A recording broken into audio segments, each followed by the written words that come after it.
Bismillahirrahmanirrahim. Assalamualaikum warahmatullahi wabarakatuh. Teman-teman, apa kabar?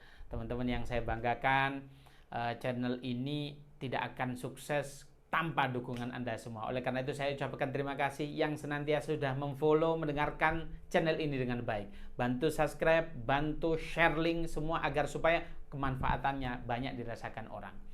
Kita akan mengkaji kitab, yaitu kitab Riyadhus Shalihin, yaitu dari hadis yang ke-36. Apa hadisnya? Bahwasanya hadis ini diriwayatkan oleh Abi Abdurrahman Abdullah bin Mas'ud, salah satu sahabat dekatnya Rasulullah sallallahu alaihi wasallam. Qala, bahwasanya baginda Nabi Muhammad sallallahu alaihi wasallam berkata, qala ka'annani anduru ila Rasulullah sallallahu alaihi wasallam, seperti halnya aku melihat baginda Nabi Muhammad sallallahu alaihi wasallam yahki nabiyan minal anbiya, yaitu Rasulullah menceritakan bagaimana perjuangan para nabi-nabi terdahulu. Bagaimana darabahu qaumuhu fa'at mauhu wa huwa yamsahu dama an wajhihi.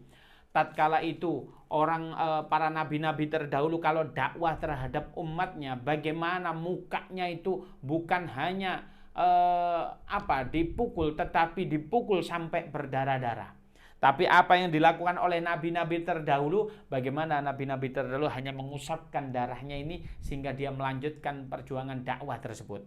Kemudian apa? Di sela-sela itu baginda Nabi itu mengatakan nabi-nabi terdahulu senantiasa berdoa tatkala berdakwah, tatkala diuji oleh Allah. Apa doanya? Allahumma ghfir liqaumi, ya Allah ampuni kaumku ini. Fa innahum la ya'lamun, sesungguhnya mereka itu tidak tahu. Seperti halnya kita ketahui bersama, malaikat itu diciptakan dari nurnya Allah. Nah, salah satu cahaya. Kemudian apa? Malaikat itu memiliki karakteristik tidak memiliki nafsu, tidak bisa emosi. Tetapi kali ini malaikat bisa emosi loh ternyata. Tatkala baginda Nabi Muhammad SAW yaitu berdakwah di salah satu tempat namanya Taif, beliau itu dilemparin sampai sini, kaki-kakinya itu berdarah-darah. Sampai saking cintanya malaikat Jibril kepada baginda Nabi Muhammad SAW, ya Nabiullah, ya Nabi, wahai kekasih Allah, izinkan aku Jabal Uhud ini akan ku angkat, maka akan ku ditaruh di permukaan orang-orang Taif itu. Apa kata baginda Nabi Muhammad SAW? Jangan. Mereka itu tidak tahu kalau seandainya orang-orang ini tidak bisa beriman, barangkali anak cucunya yang akan beriman. Ini menunjukkan bahwasannya kalau kita berdakwah itu harus sabar. Kalau kita diangkat menjadi ketua majelis taklim, ini dari dulu, dari saya muda sampai tua ini, yang hadir cuman ini aja, sabar. Sebab kita melakukan perintah langsung daripada Allah Subhanahu wa taala, apa? Baligh anni law kana ayah. Sampaikan tentangku itu tentang syariatku walaupun satu ayat. Allah tidak menerangkan di situ. Yang menyampaikan tunggu dia LC, tidak. Tunggu kalian jadi ustadz, tidak. Tunggu kalian menjadi kiai, tidak. Maknanya kita memiliki kewajiban menyampaikan atau kita berdakwah kapanpun, dimanapun, level apa kita harus berdakwah. Berdakwah macamnya banyak. Kita jadi kalau model kita yaitu mubalek, menyampaikan dengan di banyak jamaah, mungkin ada yang menyampaikan dengan cara copywriting yang bagus, menata bahasa yang bagus, mungkin menyampaikan yang konten kreator, menyampaikan merekam para tausiahnya para ustadz dan di share yang banyak, itu bagian dari dakwah. Dakwah itu macam-macam, sehingga apa? Dakwah kalian tidak menuntut kalian dalam taraf ideal. Nantilah aku dakwah kalau sudah bisa jadi konten kreator. Nantilah saya dakwah kalau saya jadi ustadz. Nantilah dakwah kalau saya sudah LC. Nantilah saya dakwah kalau sudah menjadi kiai. Tidak. Kapanpun Anda sekarang sudah memiliki kewajiban untuk berdakwah. Tetapi berdakwah itu tidak semudah yang kita bayangkan. Berdakwah itu akan diuji oleh Allah Subhanahu wa taala. Bukan hanya di kehidupan, tapi berdakwah pun di dalam kehidupan ini akan diuji oleh Allah Subhanahu wa taala. Ujiannya bermacam-macam. Saya itu pernah ingin cerita sedikit. Saya pernah diundang di salah satu kampus. Saya tidak akan menyebutkan nama kampusnya. Pada saat itu saya baru pulang saja dari Kairo. Pada saat itu pulang dari Mesir. Kemudian saya diundang untuk memberikan tausiah, yaitu tarhib Ramadan, persiapan bulan Ramadan. Pada saat itu saya diminta tausiah. Kemudian apa? Saya pakai motor, pakai sarung, ya sarung biasalah, yang sarung dapat parcel atau apa, yang harganya mungkin 50.000 begitu ya. Pakai koko ya biasa begitu, nggak pakai serban. Kemudian apa? Saya nyampe di kampus itu ditanya oleh Pak Satpam, Mas mau kemana? Saya mau ikut kajian itu. Parkir sana Mas. Suruh parkir, jauh banget itu. Ada yang di sini kosong nggak boleh Pak, disuruh jauh begitu. Kemudian saya jalan kaki. Kamu ikut mau ngapain Mas? Mau ikut santunan? Enggak Pak. Mau apa? Ngisi tausiah. Ngisi atau dengerin tausiah? Ngisi Pak. Ini satpamnya ragu gitu ya. Ini mana ada pakai motor yang buluk begitu ya, pakai baju biasa begitu. Kemudian saya masuk. Masuk yang kenal hanya panitia saja, sebagian panitia. MC-nya pun tidak kenal saya pada saat itu. Saya belum punya channel YouTube begini ya. Habis itu apa MC-nya? Kepada Bapak Faiz silakan mengisi tausiah. Saya menyampaikan. Alhamdulillah apa yang terjadi? Setelah saya menyampaikan tausiah, MC-nya bilang apa? Terima kasih kami haturkan kepada Romo Yai Gus Muhammad Faiz. Tadi dibilangnya tidak digituin, tapi setelah menyampaikan baru itu dikitakan. Sehingga apa? Yang kedua saya datang ke situ bawa mobil, pakai sarung yang mahal, pakai baju yang mahal, pakai sorban imamah. Satpamnya langsung, Assalamualaikum Gus, silakan masuk, silakan ini parkirnya. Ini menunjukkan kita setiap dakwah diuji. Maknanya kadang kita diuji dari casing kita, penampilan kita, motor kita, mobil kita itu jadi acuan. Ini ngomong wasiat takwa kita sendiri agar supaya kita senantiasa kaya mapan dalam ekonomi. Kamu aja pakai motor, kadang kita diuji. Oleh karena itu sabar kalau kita dikritik oleh jamaah. Apakah ujiannya cukup sampai situ? Tidak. Saya itu pernah diuji untuk mengisi kajian di dalam penjara wanita. Penjara wanita. Oh, kalau kita masuk ke situ harus dijagain. Kalau enggak banyak itu ibu-ibu atau mbak-mbak yang dalam notabene cantik itu mendekatin kita, nanya-nanya. Kalau enggak kuat iman kan bahaya begitu ya. Nah, ini saya diuji oleh Allah dengan cara apa? Saya pas tausiah. Ini enak-enak tausiah apa segala macam. Ternyata di depan itu ada mbak-mbak cantik sekali. Sehingga saya diuji oleh Allah, sempat berpikir, ini mbak-mbak cantik model begini, kenapa dia masuk penjara? Itu pikiran saya begitu ya.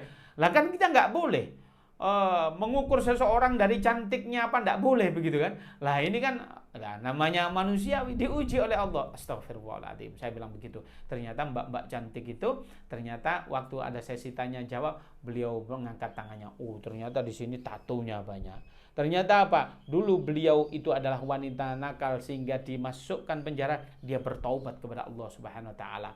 Ternyata dulunya dia itu mengkonsumsi narkoba.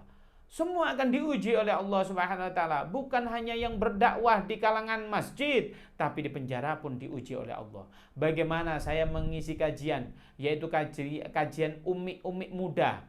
Ada itu. Suatu ketika ada ibu-ibu yang mana sudah ditinggalkan suaminya, dia datang curhat. Bagaimana? Jangan sampai kita itu diuji oleh Allah tidak lolos. Dengan cara apa? Memperhatikan muka wanita tersebut. Oh iya, ibu-ibu ini cantik juga. Jangan.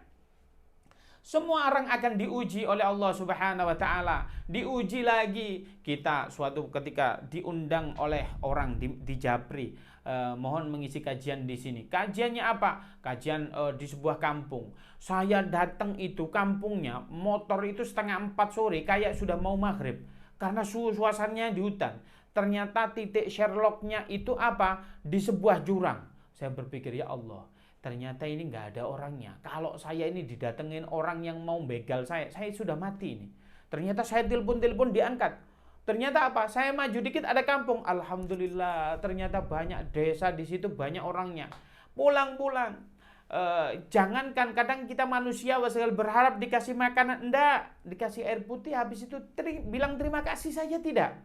Nah, ini akan diuji oleh Allah Subhanahu wa taala keikhlasan kita. Berdakwah itu begitu. Ada yang bertausiah, tidak ada yang mendengarkan, iya. Kita harus diuji oleh Allah. Maka setiap kita dalam menyampaikan dakwah ujiannya macam-macam. Dikatakan oleh baginda Nabi, kalau zaman dahulu nabi kita itu, nabi-nabi terdahulu dakwanya bukan ujiannya tidak semudah kita. Kalau kita sangat mudah sekali. Kalau dulu bukan tidak dicuekin orang atau tidak dikasih apresiasi orang, tapi apa? Mereka itu tidak dimuliakan dengan cara dipukulin, dilempar batu dan lain sebagainya. Maka dai-dai terdahulu itu maka siap mental luar biasa. Sekarang ujiannya tidak sehebat dulu, oleh karena itu kita harus sabar. Sabar dalam menyampaikan, fa insyaallah akan diberi reward oleh Allah Subhanahu wa taala. Man dalla ala khairin falahu mislu ajrin fa'ilin. Siapa yang menunjukkan kebaikan dan kebaikan itu dilaksanakan oleh orang yang kita tunjukkan, maka kita juga mendapatkan pahala. Kita ambil contoh, kita ambil dakwanya guru ngaji TPQ. Ini luar biasa sekali guru-guru TPQ ini. Satu anak kita ajarkan, seandainya dia membaca suratul Fatihah. Suratul Fatihah kita ajarkan. Kemudian dia dari nggak bisa sampai bisa suratul Fatihah. Maka setiap anak ini membaca suratul Fatihah, kita mendapatkan pahala. Bayangin, kita itu semales-males kita itu akan membaca suratul Fatihah minimal 17 kali dalam sehari. Loh kok bisa? Iya, karena di dalam rakaat kita, di setiap sujud, di rakaat kita itu ada bacaan Fatihah. Subuh 2 kali Fatihah, Zuhur 2 kali Fatihah, 4 kali Fatihah, Asar 4 kali Fatihah, Maghrib 3 kali Fatihah, Isya 4 kali Fatihah, maka sudah 17. Bayangkan, seharinya kita mendapatkan apa? Fatihah 17 kali. Ini kalau satu orang yang agak males begitu ya, gak ada qobliyah, gak ada ba'diyah gitu. Ini bayangin, kalau satu orang ini ternyata kita ajarin Fatihah, ini anak jadi kiai, santrinya 10.000. Maka setiap anak membaca Fatihah, kita mendapatkan 10.000 satu. Ini santrinya kita dapatkan, anak ini kita dapatkan. Maka berbagi, berdakwah ini rewardnya diberikan oleh Allah luar biasa, kemudahan. Dan orang yang berdakwah kepada Allah Subhanahu wa taala, Allah akan mengcover seluruh kebutuhannya. Sebab Allah sendiri yang memerintahkan. Analoginya sederhana. Kalau kita diperintahkan seseorang, biasanya seluruh operasional akan ditanggung siapa yang nyuruh kita. Seandainya saya ini diperintahkan oleh seseorang untuk bangun rumah, maka operasional saya dari rumah sampai di situ kebutuhan saya di cover, bahkan saya akan dikasih reward dalam bentuk gaji. Begitu juga Allah Subhanahu wa taala dalam memerintahkan kita menyampaikan ayat-ayat Allah, maka seluruh kebutuhan kita akan di cover oleh Allah Subhanahu wa taala. Sehingga alhamdulillah semenjak saya mengenal dakwah ini, Allah memudahkan dalam urusan ma'isyah saya, akan dimudahkan oleh Allah Subhanahu wa taala. Allah akan mengcover seluruh kebutuhan saya. Allah akan memberikan reward dalam bentuk apa? Banyak hal dari kita semua. Oleh karena itu, ayo kita berdakwah dengan cara apa? Yang sabar. Sabar atas dakwah, fa insyaallah akan dikasih reward oleh Allah, ditanggung seluruh kebutuhan kita. Kalau kita dakwah butuh transportasi, akan diberi oleh Allah. Ini cerita saja sedikit. Saya itu pernah mengisi kajian di Kanwil Pajak yang di kota saya ini. Saya pulang, waktu mau berangkat saya nggak punya motor, saya nggak punya mobil. Mobil saya punya pick up lagi dipakai oleh sopir saya untuk ngantar barang. Saya telepon, ada teman saya minjem motornya, boleh Ustadz saya antar? Enggak, saya aja ke situ. Saya diantar oleh teman saya pakai pickup, kemudian saya minjem. Kemudian tatkala saya pulang, ternyata di Malang itu banjir, hujan terus. Kemudian saya berpikir, ya Allah, saya ini di sini menyampaikan ayat-ayat-Mu ya Allah. Masa ya Allah aku ini menyampaikan ayat-Mu, Engkau tega ngelihat aku dalam keadaan hujan-hujan ya Allah. Aku ya Allah minta mobil ya Allah. Di hati saya pas hujan itu begitu, apa yang terjadi? Alhamdulillah diizinkan oleh Allah, saya dikasih rezeki oleh Allah 3 bulan dari itu saya dikasih mobil, yang mana mobilnya tidak jelek, bagus, kategorinya mahal. Maka setiap kebutuhan para dai santai saja akan di-cover oleh Allah dan kita dikasih reward oleh Allah dalam bentuk banyak kemudian. Oleh karena itu kita harus cukup yakin janji Allah, dan kita harus sabar dalam menjalankan kebaikan-kebaikan yang harus kita jalankan. Barangkali itu yang bisa saya sampaikan. Saya akhiri. Assalamualaikum warahmatullahi wabarakatuh. Berapa menit, Pak?